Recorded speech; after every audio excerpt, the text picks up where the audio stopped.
So they're going to be following up with the video. So I know everyone is just, the compressed class catches up with everyone, and I think it maybe sort of hit for everyone this week as it intersects with your life. But definitely try to hunker down tonight. I would describe the last 3 weeks, I think we did a lot of hard material and we moved very fast. Tonight we'll move slower, but we're doing material that is the single greatest point value content on the exam. So all the con law concepts all come down to a question that's worth 20% of your exam that ends up being like 60 points or something out of, I can't remember. Anyway, 20% of your exam. So like the worst con law answer, it's going to be 10 points away from the best con law answer. But the equitable distribution stuff is the single greatest point value on the entire exam. It's what our clients hire us for. Who gets the house? Who gets the assets?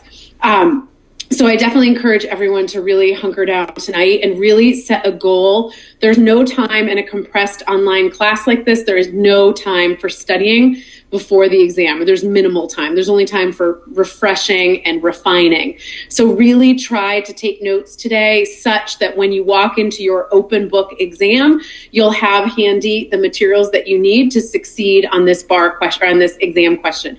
There's no question it's tested. And like I'll give you on our last day of class, a shell of the exam with the point values. And you'll see one point value that's dramatically higher than all the others. And that's very likely your equitable distribution question. So we're going to spend a lot of time tonight focusing on this. I also want to just give a quick shout out at the end of about some other things happening. At the end of class, I'm going to do a con law review question if anyone wants to stay and go over it. And then I haven't had official office hours. I've felt pretty comfortable that folks are reaching out with questions as they come up, but we're at week 4, which means we're moving over the halfway point. So I actually want to start providing some more structured opportunities outside of class for optional review. So the 2 things I have in mind are, on Sunday night, I'm going to do an optional mid-semester review. If anyone wants to come, I have very embarrassingly put together a Jeopardy lab. One of my friends, I've been to all these online teaching trainings and I'm learning about all these new cool tools. And I've learned about Jeopardy labs and they're amazing. You play online. So I put together a game to structure our time to make it a little more fun and uplifting, and we could do another equitable distribution at that review if folks wanted, or we could do the con law question again. So I'll send an email out, but it'll be Sunday at 7, totally optional. I'll of course record it for anyone, but just if you want some structured opportunities to start to pull the material together, I want to make those available to you. But with tonight's class, we shift dramatically. So weeks 1 through 3, we were sitting in that policy-based question on the exam. Now we were also sitting for bar purposes at the intersection between con law and family law. Now we're shifting to 80% of our exam content, and this is the bread and butter of what your family law lawyering practice would look like. And this is the content that's much more likely to be tested on the bar exam as pure family law content. So our goal today is ambitious, but my goal for you is to leave our time together exam ready. And what I mean by that would be ready to do, particularly on my exam rubrics. I look for 3 things when I grade the exam. I look for issue spotting, which is usually pretty easy to do in family law because I give you sub questions. So I ask you about property distribution and then separately ask you about child support. It's not the kitchen sink style like my torts exams or like some of your first year exams. It's more chopped up for you. So it's really hard when the question is advise the clients on child support. Most folks don't miss issues. Analysis, that's how you reason through from beginning to end. And we'll talk about a few components of that tonight.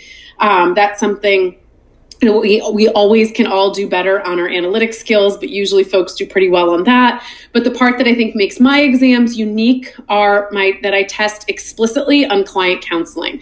So I want you to write the exam by explaining to your client what the law is, how it works, and more real world nuances than you might. We don't want to be flat lawyers writing from a book.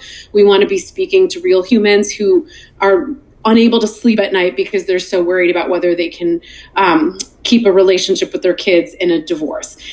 So importantly, we're moving into, this more bread and butter content, and we're also moving much more explicitly toward exam readiness.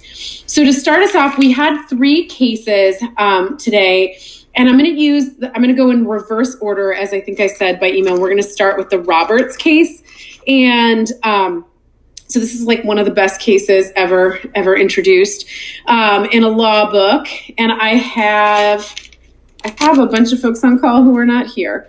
Oh my goodness, Nathan.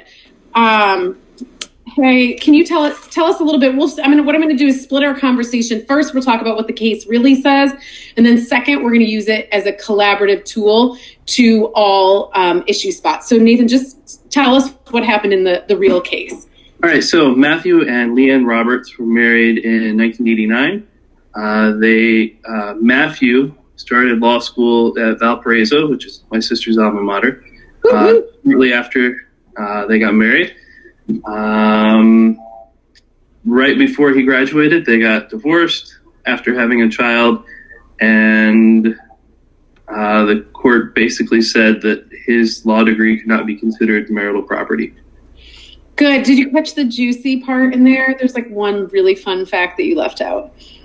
Well, the fact that they had a $70,000 home that was mortgaged for $63,000 and change. Oh, no. Juicier. Who caught it? One of my TMZ folks and my paparazzi. Brian. She left him right before, right when she found out she was pregnant? Yes. We can all sort of read a lot into that.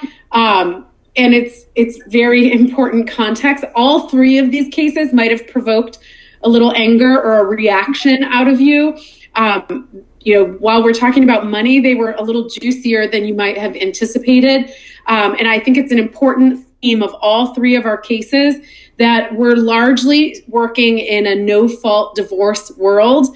And all 3 of the cases that we read for tonight, nonetheless, were implicitly dropping facts having to do with fault. And it's super important. You're storytelling, you're talking to a court, and courts have discretion in how to handle the distribution of the marital property bucket. And the court here is unequivocally insinuating that she's pregnant with someone outside the marriage, that she reveals the pregnancy and then they get divorced. That's a bit unusual. And that's where the court is suggesting that there's some fault here, even though it's not relevant. And it's very passively written, and it has to be passively written. And I want to mention that because when we start thinking about client counseling for equitable distribution, our equitable distribution statute explicitly says that the property has to be divided without regard to marital fault.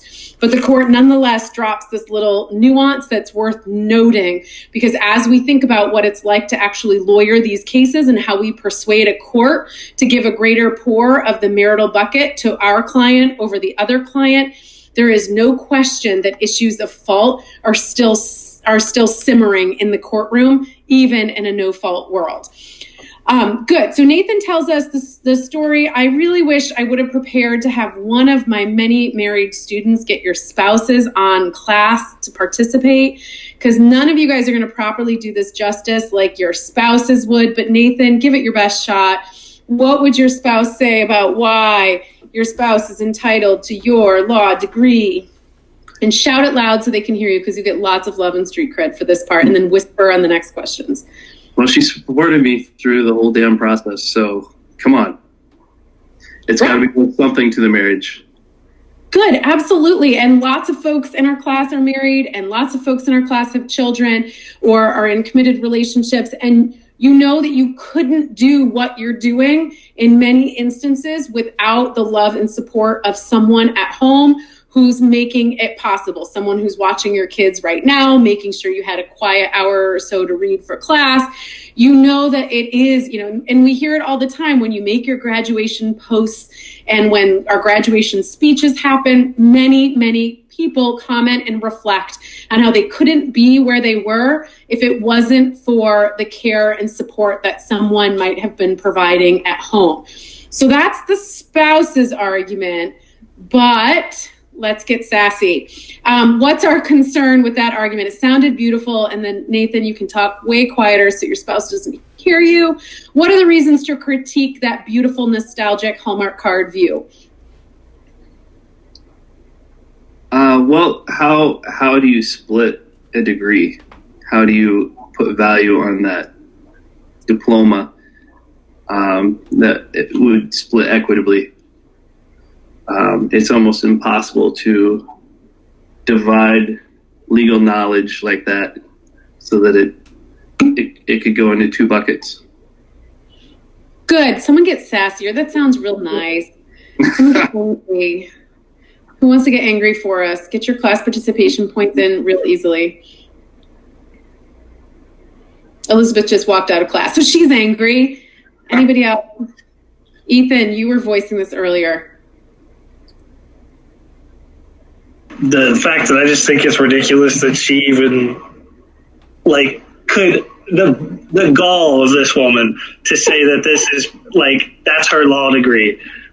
Get out of here. Especially because she was not doing the Hallmark card version of, I couldn't have done this without you. She was frolicking around with a side piece, right? Yeah, she had a side piece, and she's like, oh, by the way, that law degree that you cried and had mental anguish over for 3 years, yeah, I'm going to need a part of that. Good. Yeah, law school was his only side piece. That's true. Good. So there's very compelling reasons. Oh, I'm missing everything in the chat. This is great. Okay. Yes, exactly. So there's a lot of reasons to see both sides, but that's where that little pregnancy jab is super important context. And Nathan, I think you gave us the holding, but let's make sure we get the holding really explicitly. What did the court say? Is a law degree marital property? And remember, in the equitable distribution content, I taught you to think about equitable distribution in 4 steps, 2 of which are the bulk of what you will always do on the exam, and the other 2 of which we're very briefly talking about now. So the first is it property, or what is all the property? Second, what is it valued? And then third, who gets what? And fourth, who gets the marital stuff? So for us on the exam, I will have to just give you information. This is the property and this is how much it's worth. In the real world, that's really hard. What is this? What is a brewery in Southern Indiana, a family-owned business worth, right? You could find different valuation experts who would say it's worth a lot. You could find other folks who could value it less. So those first 2 steps are super hard, but Nathan tells us the court here. Did you tell us already?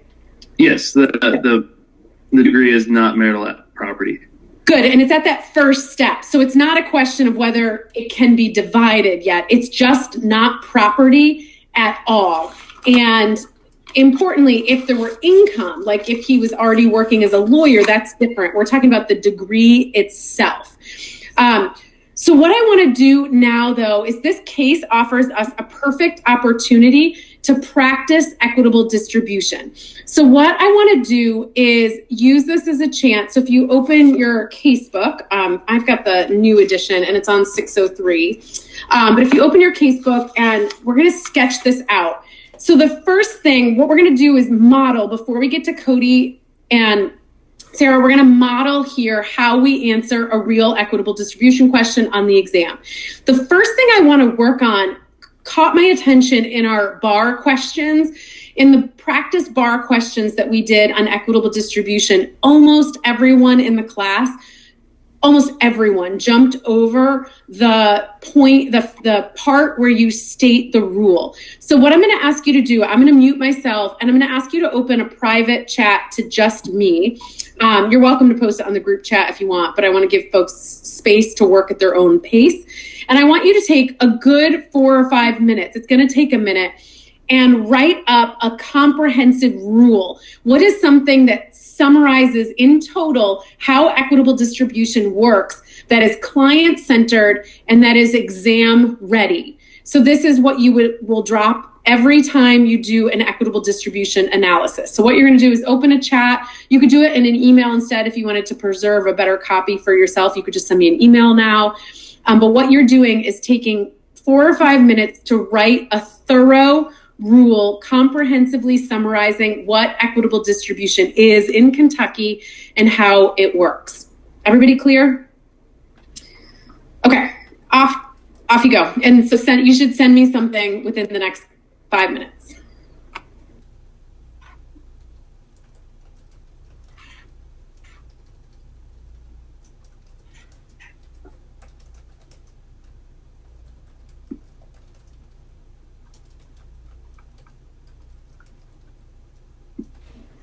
I'm going to pop the statute up here just to take my video off and to give you some direction as well. But you should not be just pasting the statute. You should be explaining it in a client-centered way. Everybody individually as I can.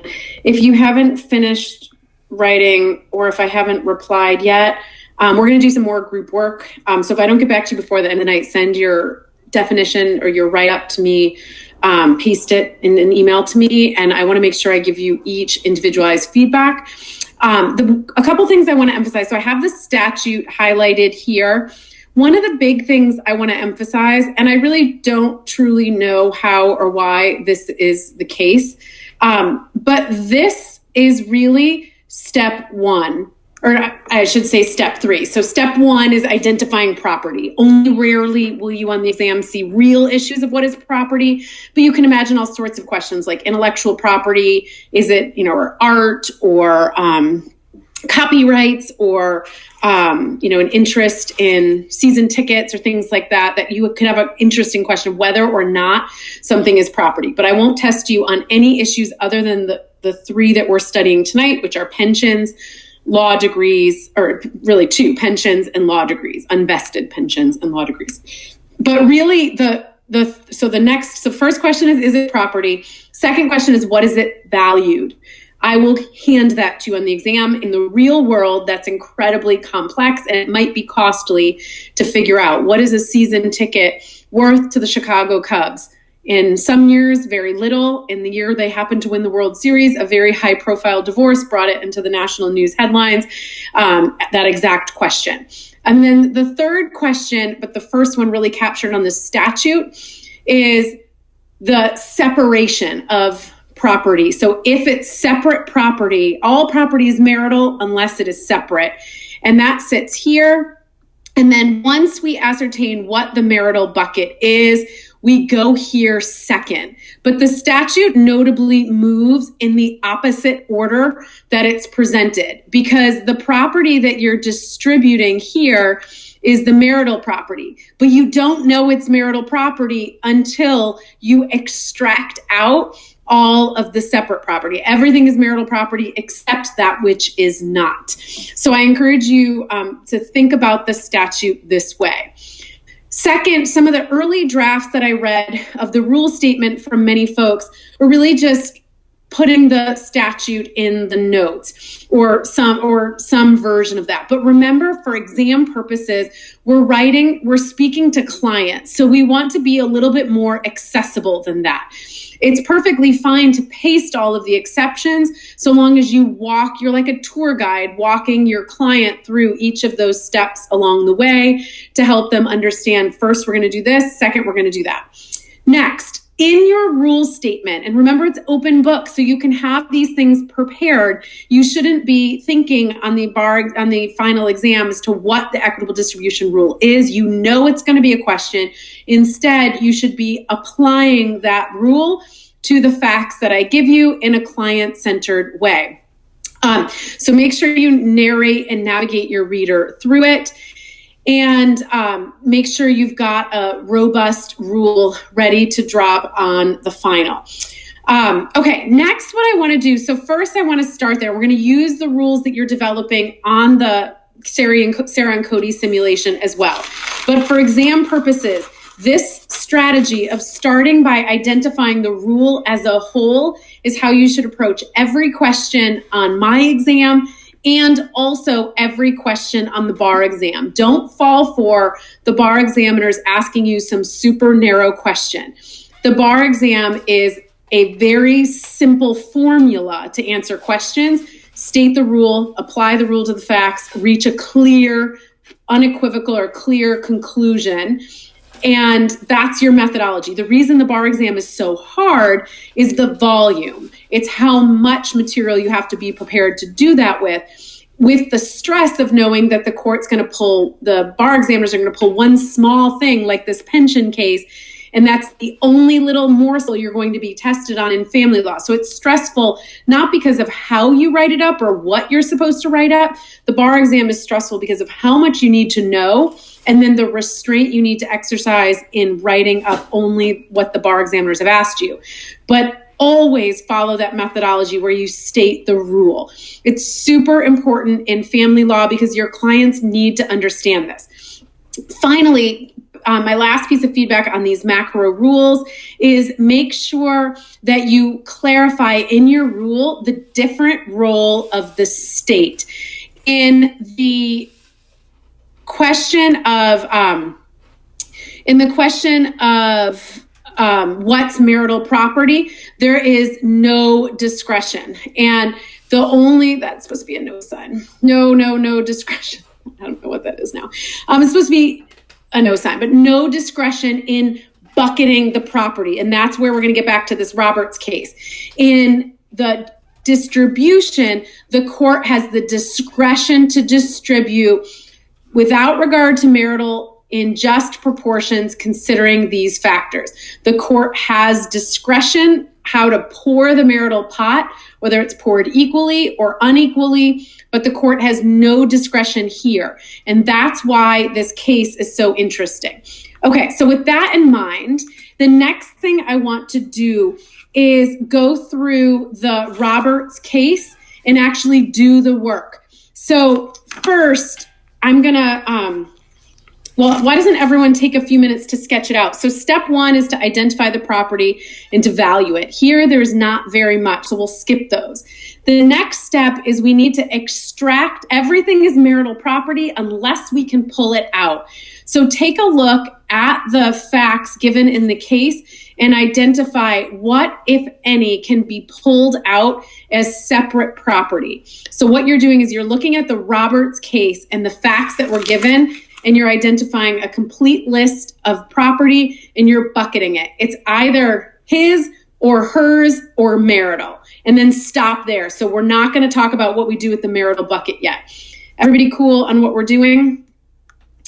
Okay, take a minute to write it up. I would love for you to do this into a private chat to me again, because I want to give you the private space to follow along, but I really want to see how every single one of you is doing with this material. So what I would hope you would send is his bucket contains this, her bucket contains this, marital bucket contains this, and be careful to delineate assets, things that are worth money, from debt, things that the couple will have to find a way to pay. Everybody good on what we're doing? Okay, take a few minutes to start writing that up. And while you're writing that up, I'm going to move to responding to a few more of your rule statement.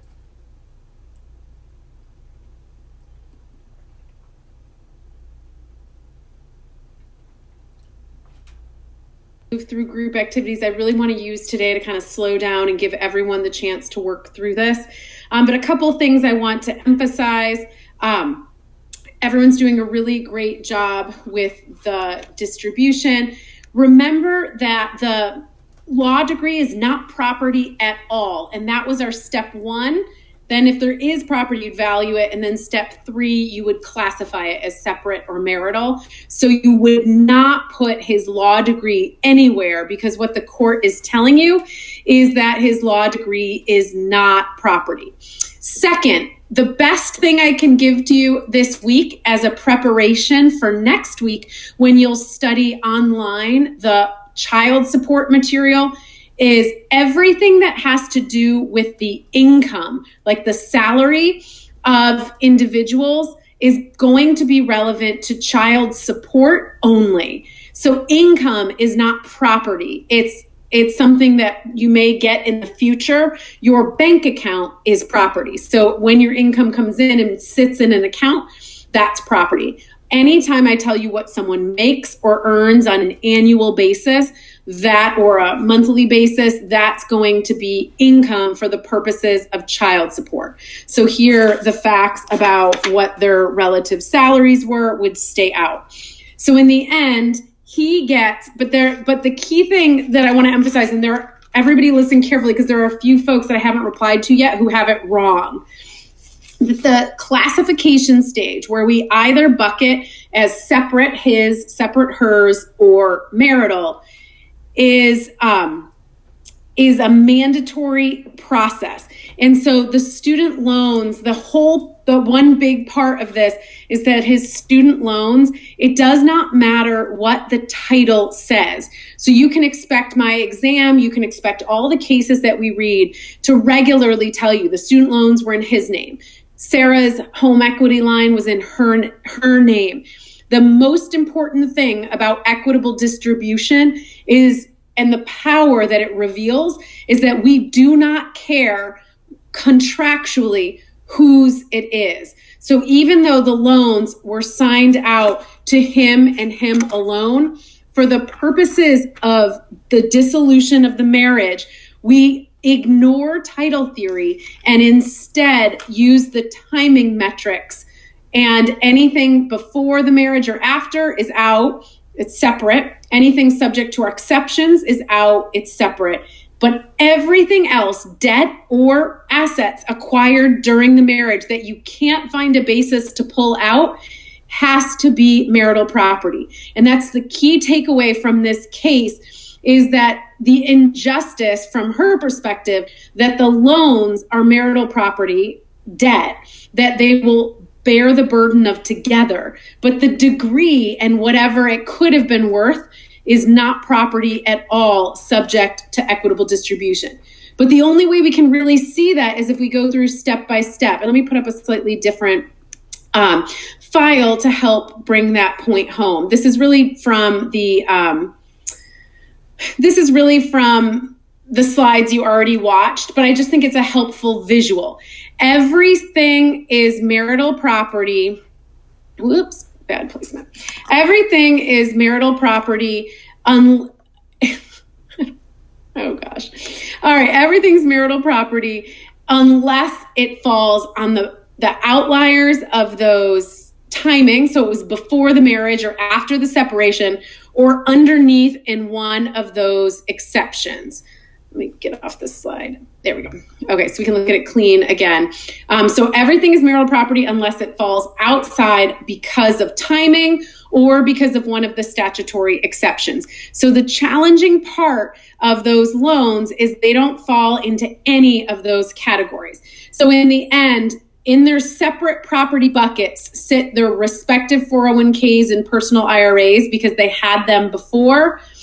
But in the marital bucket sits the marital home and its debt, and we need to be careful to delineate those two, and the student loans. So big picture, they do not have a lot of marital assets. So then the next thing we need to do, let me put my image back up. The next thing we need to do after we've done that is, so the first phase is this separating out his bucket, her bucket, or spouse one's bucket, spouse two bucket, and then the marital bucket. And the term equitable distribution has to do with the way in which we decide how to pour that marital bucket. And that's where those factors come into play. So that's what we're going to do next. And that's where he's about to get saddled with more. But the key thing we have to understand is the loans have to go into the marital property bucket because of the timing point. They were acquired right here during the marriage. So they are marital property no matter what the deed or the official signing documents say. And now that they're in the marital bucket, now the court has the discretion to decide how to delineate it. So the next thing I want to do, and the last thing before we move to our other cases, but I hope you're finding this helpful, the last thing I want you to do is I'm going to divide you in half. First half of the alphabet, A through L. I want you to write a persuasive argument for why Sarah should get a greater pour of the marital bucket.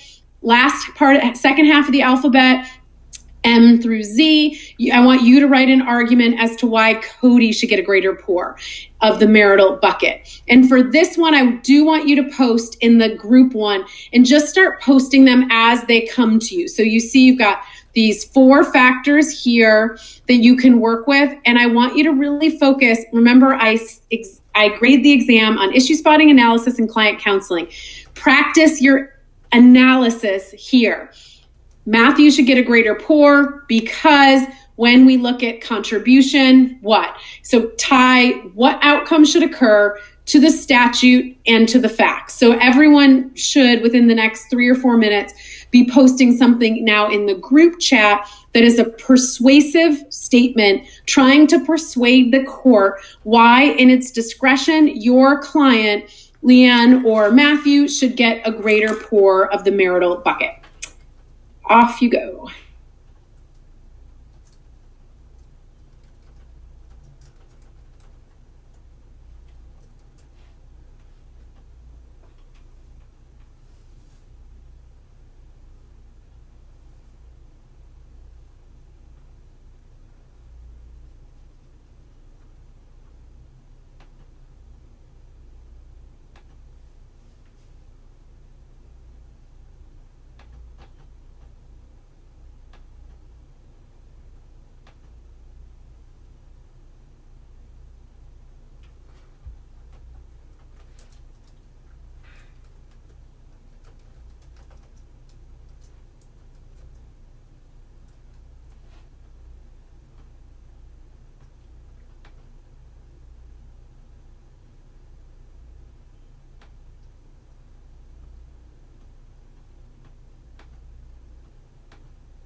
Good. You guys are doing a really great job with this. And I hope you're getting the hang of, so the exam is just straight up Mad Libs, right? You know you're going to get equitable distribution. And what we're modeling here is the exact framework you should use when you answer the question. Good. Everybody's making persuasive statements. Everyone is tethering it explicitly to provisions in the statute and to a fact provided. Really, really, this is our strongest work yet right here in this group chat. So great work. Okay, but the key thing to close out that case, the Roberts case, is the recognition that the court had to assign the debt to both couples. But in the end, in this discretionary process that we're modeling here in the chat bar, in the discretionary process, because the marital property was a lot of debt, when we say give a greater pour, it's pouring debt into Matthew's bucket. And that's how the court could find an equitable, keyword, way to resolve this dispute about how to handle the law degree. Okay, next. We'll do a little bit more practice. Actually, let me stop and see if anyone has any questions. Any questions at all? And then what we're going to do, let's talk very briefly, but they're both pretty quick, about bankruptcy and about, go ahead, Elizabeth. Hi, yes. I just wanted to clarify, this is kind of from my rule draft. You said to maybe make a note about discretion. Is the discretion, is that at how much does each get? Like there's no discretion about like who gets what, right? Of the marital bucket only, yes. There's no discretion with the bucketing. Exactly right. Okay, and then the discretion is at the end of, like, in the marital property, they can decide who gets what. You got it perfectly. Exactly. Oh. Good. On the exam, anywhere on the exam is going to use the phrase 50-50 anywhere. It's like nails on a chalkboard. It's like torturing puppies. Nobody's going to do that on the exam.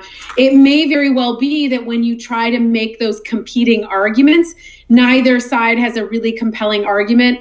But in no scenario in Kentucky is there any law that says that the marital bucket will be divided 50-50. It will be divided according to those factors. If after you do those factors, things seem pretty equal, you're welcome to reflect there. But it will be very, very inaccurate to in any way suggest to a client that the marital bucket will be divided in half. We have no way of knowing that, and there is no legal directive telling our courts to do that. And notably, there are some courts that do exactly that. They have a presumption of 50-50 that you could overcome. We do not do that in Kentucky. Okay. Next, let's look at this Howard case ever so briefly. I'm super sad that Mary Beth isn't here because her last name is Howard and she was totally going to be on call for the Howard case. Super obvious. But does anyone want to volunteer? Does anyone secretly love bankruptcy law? Because I'm about to tell you 100% of my bankruptcy law knowledge. Brian, bring it home. Yeah. So for Howard,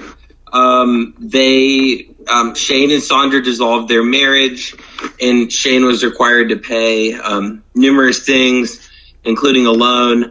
And he was granted Chapter 7 bankruptcy, and so he discharged his debts.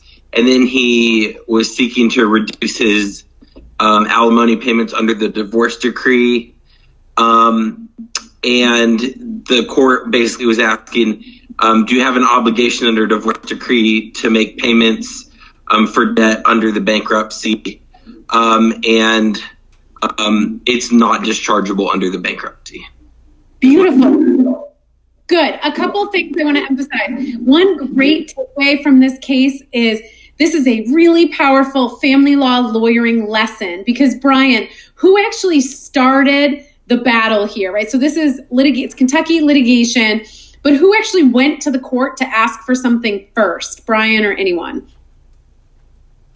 It's a great lesson. Yeah, go ahead, Brian.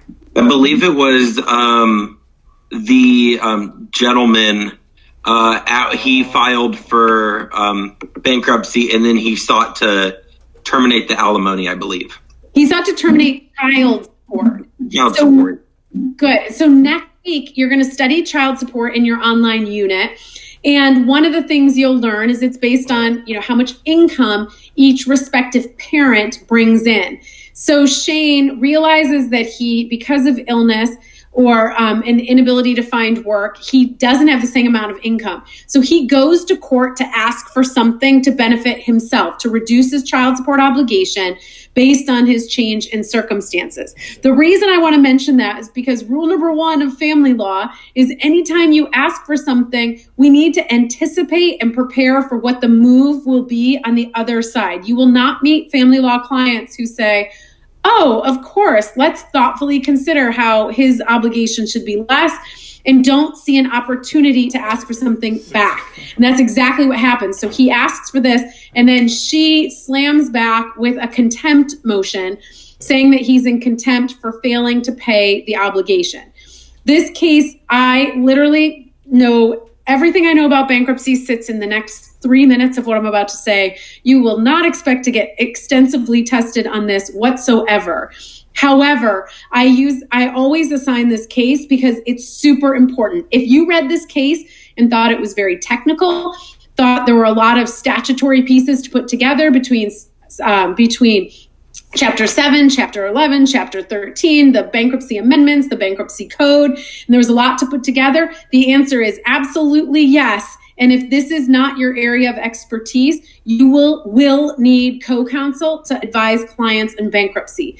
In all the years I've taught this case, never has this case felt more important than right now, because the economic circumstances that so many people are under, combined with the marital strain that so many people are under, are going to merge together. And we're going to see, you guys are going to see in your practices 1 to 2 to 3 years out, lots of divorces that are going to have to be combined with a bankruptcy. And if you go, there are all sorts of strategic questions as to whether the couple files for bankruptcy together, whether just one spouse files or each spouse files individually. But for all of the couples right now that are struggling in their marriages and struggling, especially under the weight of economic pressures of 43 million people being out of work, your practice areas will have to be ultimately start to integrate advising clients in the bankruptcy implications combined with the family law implications. And so the key point here is that the old rule, I'm going to bust out the whiteboard, wait for it.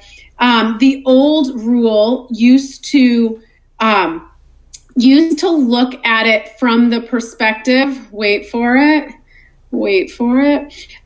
used to work from the perspective of whether the obligation was owed, looks like a gun, it's not, was owed to the spouse. So that's why this case ends up being so complicated, because he didn't owe her money. Brian used the word alimony a lot, which was the right word to use if you're her, because you're trying to suggest that it was a debt due to her. And so that's kind of a quirky distinction, because was it really owed to her when technically he owed it to Durango or to the lender? And so the new rule basically says this can be finagled way too much, subject to way too much manipulation. Instead, if what you have is an agreement that comes out of a divorce, anything in that agreement is something that can't be discharged in bankruptcy. So it does away with this sort of technicality that was at issue in this case. But Chapter 13 bankruptcy, which is more of a restructuring if the individual has a valuable asset, something like a piece of property that would allow them to restructure, it still works this way. So highly technical area, highly relevant to modern families facing grave economic distresses. And the question sits in whether or not we use this rule like Chapter 7 that says anything coming out of a family court order cannot be discharged, or whether we sit in Chapter 13 where it still could. So you can see lots of careful client counseling considerations. Okay, Johnny, I saw you had your hand up earlier and I rudely ignored it. So let me come to you now. No, I think you answered my question. Never mind. Okay. All right, perfect. Let's do our last case and then we'll move to Sarah and Cody. Does anyone want to volunteer to fight the good fight for our firefighter? I have one of you on call for it, but if anyone wants to take it, if not, Tanner, I have you. Where are you? Oh no, Tanner's not here anymore. Okay, Allison, wonderful. So you just want me to explain the case? Yeah. Okay, so Tanner is a firefighter who had been working for the city of Meridian for about 19 years. And he was entitled to a pension that would vest at, I think it was 25 years of service. So they were separating 8 years before his pension would vest. And basically he was trying to argue that it shouldn't be considered marital property because it wasn't vested. The counter argument was that basically they had paid into it during the marriage, so it would be a marital asset, like at the time that it vested. Good, perfect. And so we can see really strong arguments on both sides. I guarantee everyone who read this had a very strong reaction depending on your experiences with pensions, your experiences with divorce, your experiences with public service. There's not a lot of people who read this case neutrally. Again, back to my theme about how fault-based divorce may be dead, but it's always simmering in the background. Here, again, the court is very clear to say that he committed adultery, he was abusive. They have nothing nice to say about the end, that he dissipated the marital assets. The court has nothing nice to say about him whatsoever. But we can also really find compelling arguments here. And the one that I think really gets people, especially as we're talking about unvested pensions. These are folks who have given their lives to public service or put their lives on the line for public service. And the question is, there's a couple questions. Is it property at all? And Allison, what does the court say about that? That's the nice, easy question. Is an unvested pension property at all? That's our first question. The court says that it is property for equitable distribution under section 46B-81. Good, and it's not a super fulfilling definition. You might have highlighted it as a definition, but you won't have doesn't bring you a lot of clarity. It's sort of saying, well, property is something that you have that's not too speculative, that you have an interest in, that you have an expectation in. But then, so it is property. Then the next question is, what do we do with this uncertainty? If he gets to 25 years of service, this might be worth a significant amount of money. But there are lots of uncertainties. There are uncertainties that he can control, like whether he finishes work or whether he's let go for cause. There are other certainties that he can't control. Think Kentucky teachers marching the state capitol over their pensions. And so the question is, how do we manage the risk? And so he wants to say that the best the property can be valued at sits way back here at the $27,000 mark, because that's all you could value it at today. She wants to be able to say that it sits way up here at its full potential value. And so, Allison, what jurisdictional split, and actually I shouldn't say jurisdictional split, what approaches does the court outline as possible ways to handle this question? It could be way down here, it could be way up here. So I believe this is where they started talking about the three-part analysis. And the first part is whether the interest is property subject to equitable distribution. Second is whether the interest reasonably could be valued. And third, if so, what was the most appropriate method of valuation? Good. And then what are those different methods of valuation? Like, are we going to hand now, or are we going to wait? So I'm seeing here, once matured, the trial court could determine the proper share to which each party was entitled. So I think, I don't know if I'm answering your question. Okay, so the result was that first, the court must hold a second hearing in order to determine the percentage to which non-employee spouse was entitled. And second was a witness must testify to the events that occurred. I don't know what that's about. Sorry. That's one option. Elizabeth, are you, do you want to jump in as well? Yes. So they give three different ways that they could divide this up. They say that they could do a present value immediate offset approach. So that's basically going with his argument that we'll give you $20,000 now and, kind of cut ties. And then, but they said that there's risk to that because if it never vests, she has essentially gotten that $20,000, kind of clean. And then besides that, he doesn't have any money anyway to give her the $20,000. Then the second way is a present division when it actually vests. So, that's what Allison was talking about, that once it matures, the court will come back and then determine the share that she should get. The court said that was good because they have an equal risk of forfeiting it. But then they said that a con is that it prolongs their entanglement. The third way is to prolong jurisdiction over the parties. Let's see. And then, so that is kind of the same thing in that it prolongs entanglement and, they have to have a second hearing and witnesses, like Allison was saying. And then it said that the court concludes that trial judges have discretion to choose whichever method, either the first two or any other method, but that the third method was out because it went against the actual statute. Awesome. That was phenomenal. Thank you, Volko and Allison, for walking us through.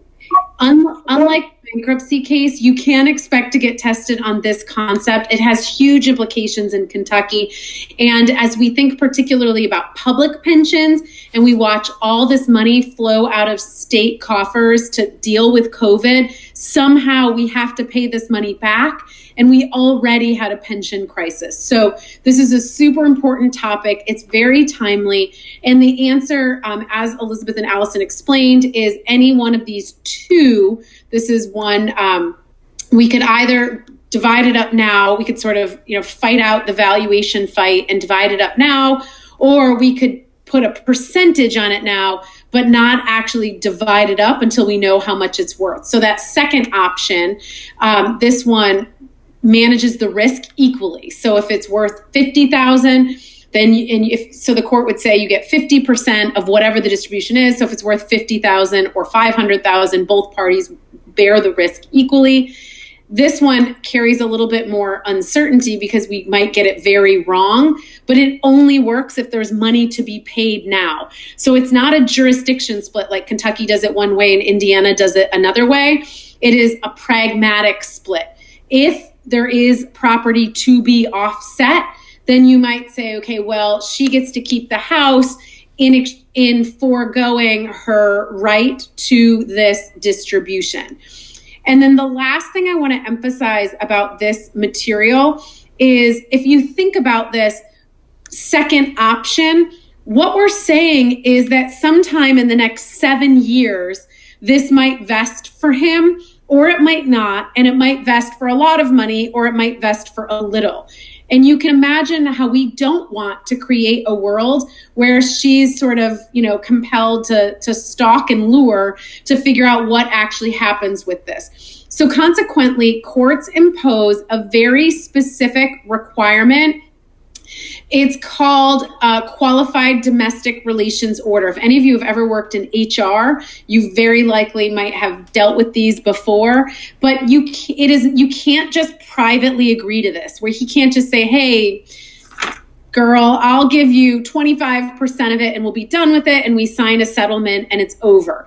You can't do that, because what you have to do here is invoke a pension administration that's going to cut a check down the road. And so we have to explain to the pension administrator in a court order that that's exactly what you're supposed to do. So this is just a random example from Washington State. But you can see here that you have to tell the administrator in a court order what percentage of the distribution is going to be paid out and to whom. So it requires a very specific process. They're known as quadros, but you would need a court order. Okay, questions on that material before we talk Sarah and Cody? Yeah, Elizabeth? Sorry, I didn't get that last point. You were, do you mind explaining that again? The quadro point? Yes. Yes, so we can't just trust, we're about to take a $500,000 payout that's coming from like the firefighter pension benefit management company. And so we're not going to just take her word. She can't just walk in and say, hey, I get 25 or 50% of whatever that payout is. It has to come from a court order for good reason, because it's the pension benefit administrator who has to, when it's paid out, make the 50% payment to her, directly to her. So you need a qualified domestic relations order, which is a specific order from a family court that is delivered or served to the pension administrator, clarifying that whenever this is paid out, for whatever it's paid out, she gets 50% or whatever the percentage allocation is. It's a present division and a future distribution. So we need a court order clarifying that to avoid fraud and clarity. So you're saying like during the proceedings, that's when the order would be made, or? Yep, exactly. So what you'll specifically see is even if Mrs. and Mr. Bender negotiated this on their own privately, when they enter the settlement agreement, their private contract about how their property is going to be divided up, they would still need the court to separately issue an order on just this one point. It's clean, it's easy, it's predictable, and then just that one order on the pension administration will be delivered to the pension administrator. Great. Okay, that's what I was confused on. Okay. Yeah, great question. And it could have, but it has to be a court order. Okay. Great. With our last time together, what we're going to do is talk about Cody. I was initially going to have us in groups, but I think it'll be better if we stayed together. We'll do groups for real next time, but I want to use our time super efficiently. So we already wrote, so we're going to model again exam perfection. What would it take to write a really strong answer to the equitable distribution question you know you're going to get? Step 1, you would lead with your macro rule. We already did that. Step 2, we do the bucketing, where we assume everything is marital property unless we can extract out property as separate property. So what I want to do is give you guys about 5 minutes, maybe 7 minutes, to get your notes handy on Sarah and Cody and start to bucket what property is Sarah's and what property is Cody's. It's helpful if you just sort of make a list first and start to extract it. Actually, let's just talk it out. Let's just talk it out together. So make sure you have up your memos. This is a great chance to see how user-friendly your own memo was.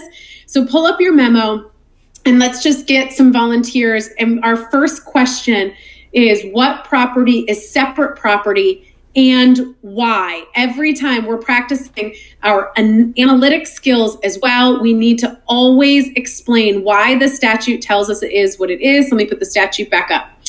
Okay, so get your bearings, get your documents. I know it's a lot to learn online to get all the things you need. So get the things you need, and then let me see some hands fly up, ready to bucket a piece of separate property and pin it to one of the spouses. Dimitri, let's hear from you first. So I don't have my memo up, but I'm getting it up. But I remember Sarah had over $300,000 of money in an account that was just gifts from her parents. Good, beautiful. So all the money in her, are you talking about the savings account that she had when she got married? How much did you say? I think she had $300,000, and she said she only had like $3,000 at the beginning of the marriage, but it was all gifts from her parents. Good. So let's start with, let's take it piece by piece. You're exactly right. And what we want to do is we want to practice exactly how we're going to write this on the exam. So I'm going to use just the $3,500 that you gave us. And so you're telling us that she had $3,500 at the beginning of her marriage. So what provision of the statute tells us that is separate property?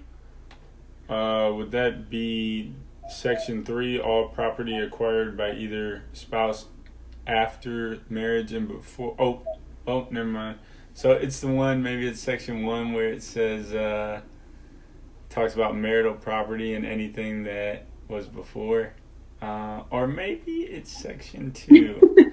No, I think it's Section 2. Exactly. We're going to use this a ton. Right here, that all property acquired subsequent to the marriage except. So that's implicitly saying that if you came before the marriage, it is separate property. So that's the timing exception. Perfect. So that takes care of, she has $3,500 of separate. Ethan, why don't you go next? Yeah, she also, they had a prenuptial agreement that she could keep all of her family stock. Beautiful. So let's try to say that as a perfect A answer. Do you want to try to pull that all together, connect it to the statute, and give it a conclusion? Yeah. It would be under Section 2, subsection D, I believe, because it's property excluded by a valid agreement of the prenuptial agreement that they signed before they got married. And what else you want from me? Beautiful. Nope, that's the A answer. The A answer says, under this statutory provision, this legal conclusion, because of these facts. It's like a mathematic formula. Under this statutory provision, this legal conclusion because of these legal facts. So here, because it's valid agreement of the parties, here they signed a prenup setting aside whatever the stock value is, whether it's $200,000 or $2.5 million. It is Sarah's separate property unequivocally. Beautiful. Great. Juanita, why don't you go next?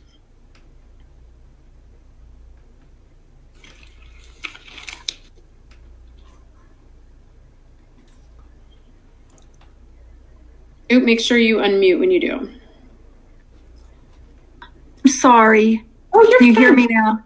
Okay, Yeah, I've been talking to myself. The $95, the $95 from the sale of the condo would be Sarah's.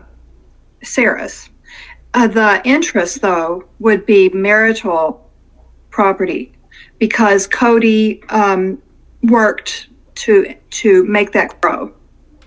Beautiful. And so the time we would want to use, it's really this plus the timing provision that the $95,000 was hers before because the bungalow was her premarital property, and any property acquired for that you had before can retain its separate property. Did I say that right? Yeah, it's separate property status, so we can trace it out. And so here we're going to trace out the 95,000, but Juanita tells us that the 100,000 is going to be marital property because it resulted from efforts of the marriage. Beautiful. Good. Michael, let's hear your contribution. Under 1A, it's likely a court will hold that the house, which is worth about, I just lost $205,000 according to Sarah, will be marital property, and they still owe about $83,000 of that loan, and that's all going to be marital property. Good. True, except the key thing to remember is when we do tracing, we've got to follow our math and make it consistent. And so if we're tracing out, if there's anything to be traced out of that property, then we would need to do that now. Is there anything to be traced out? So your point is that the $200,000, the home and the mortgage are both marital property, but what can we trace out? I know there's folks with their hands up, but I don't know if you want to participate on this. Monica? Yes, the $30,000 could be traced out to Cody because it was under the exception to 2A, or yeah, that was a gift from his grandma. Beautiful. So 30,000 of that 200 has to get traced out to Cody because of the gift or bequest exception, making it separate property. Beautiful. What else? Ethan, what do you have? My hand was just raised from previous. No, it was raised from when I spoke earlier. Oh, okay, perfect. Yeah, sorry. No problem. Dimitri. So I was going to say the mortgage could be shared, the debt. Good. It's for now, we're going to bucket it. It's the marital bucket is the word we want to use. Exactly. Because why? Sorry, I got to use the method. So, let me look. Because they got it together. So would that be section 1? Just section 1? Or, oh no, section, oh, I'm sorry. Ironically, I think it's 2 again. 2? Okay. Right. Anything acquired subsequent to the marriage. Okay. It's that timing exception again. Good. You guys are beautifully getting the hang of this, and you're doing really great work on this. But what you can see the methodology that we just keep practicing the same methodology. So we would carry that through, and we would bucket the marital bucket the separate everything's marital property to begin with, unless you can do that great rigorous analysis to prove that something comes out. With our last 2 minutes together, let's hear someone make a persuasive argument and let me just clarify one thing. Ideally, you would carry the analysis through to math, and your math would reveal that Sarah has a shit ton of money. Good to know. So let's carry that through, and she has way more than Cody. Let's carry that through now and make a persuasive argument. So now we have the marital bucket, and the marital bucket has the $100,000 from the investment account, and it has the remaining equity on the home after we back out the bequeathment and after we manage the mortgage, or we separate out the mortgage. So someone make, our last two questions to finish class, someone make a persuasive argument for Sarah using the contribution factors, and someone make a persuasive argument for Cody. And now we're on the discretionary part. So 2 questions to get us through to the finale. Juanita, did you want to participate on this point?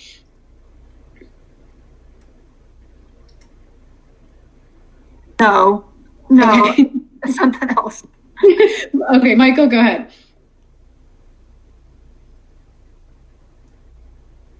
Sorry, I had my hand raised still from last time. I apologize. There's a cost. All right, Elizabeth, go ahead. Okay, so I'm going to make an argument that Sarah should get more money because of her contribution to the marriage. She stayed home and took care of the kids. She's asking for kind of primary custody, and especially it seems that she's the main one who supports the daughter instead of Cody also supporting her.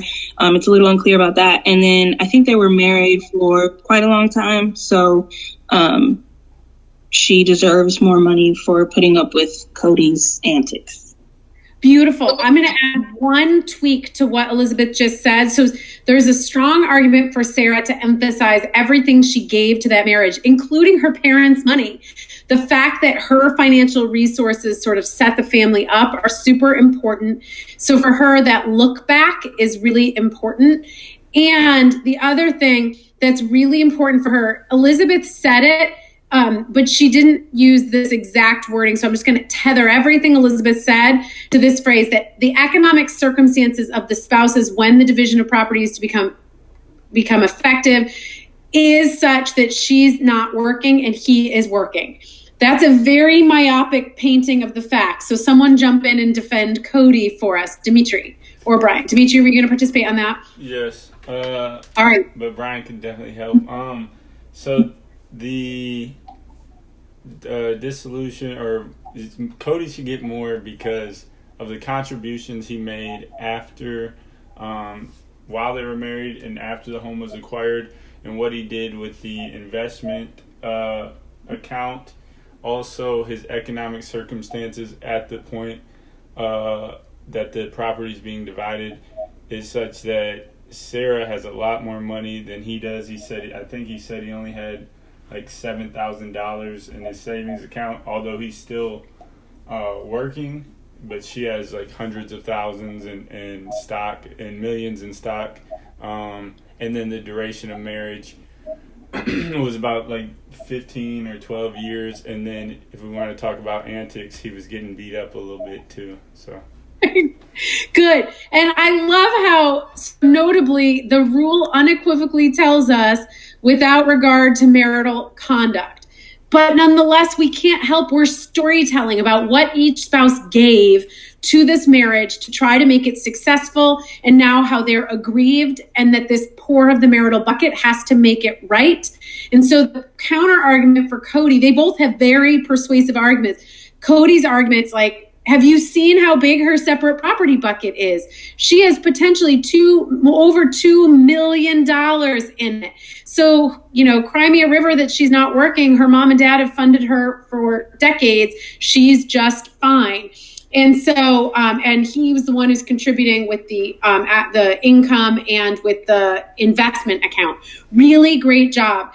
I want to officially be respectful and make sure I end class now. You guys did a great job. I hope you experienced the growth. I saw a ton of growth from beginning to class to the end. We will keep practicing this. I'm going to have, like I said, these midway mid-semester review on Sunday night, if that's helpful, and if you want to come, and I'll record it, and we can do another small equitable distribution together. But I'm going to officially end class here, and then give everybody, I'm going to give a few minutes for folks to ask questions if they want to, and then I'm going to move into that practice discussion of con law if anyone wants to stay for that. And I'm going to stop the recording and restart the recording to pick that up so I can send it to those who want to just watch that. But awesome job. I'm so appreciative of everyone who participated so incredibly thoughtfully tonight, and great work. I'll see you all next week. So goodbye officially. I'm going to stop our recording. Okay, let me take questions. If anyone had questions about what we just did before we move to the practice con law question, if anyone wants to stay for that. Dimitri, go ahead. Oh man, what was my one question? All right, I had two questions. I forgot my first one, but are we still meeting tomorrow? Oh, what time is the review on Sunday? You said 7 p.m.?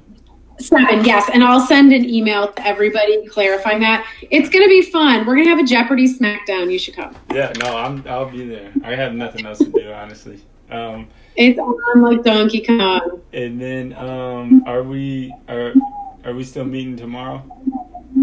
Yes. Did we say 4:30? Yeah, whatever time is good for you. 4:30, whatever. 4:30 is perfect. Yes, and we'll meet in Lawyering Lab 1. Let me make sure I put this on my calendar. Yes, that sounds perfect. I will see you then. And anyone else here who wants to schedule time to do any review? Yep, it's already on my calendar. Who wants to schedule time to do any review whatsoever? I'd be thrilled to do that.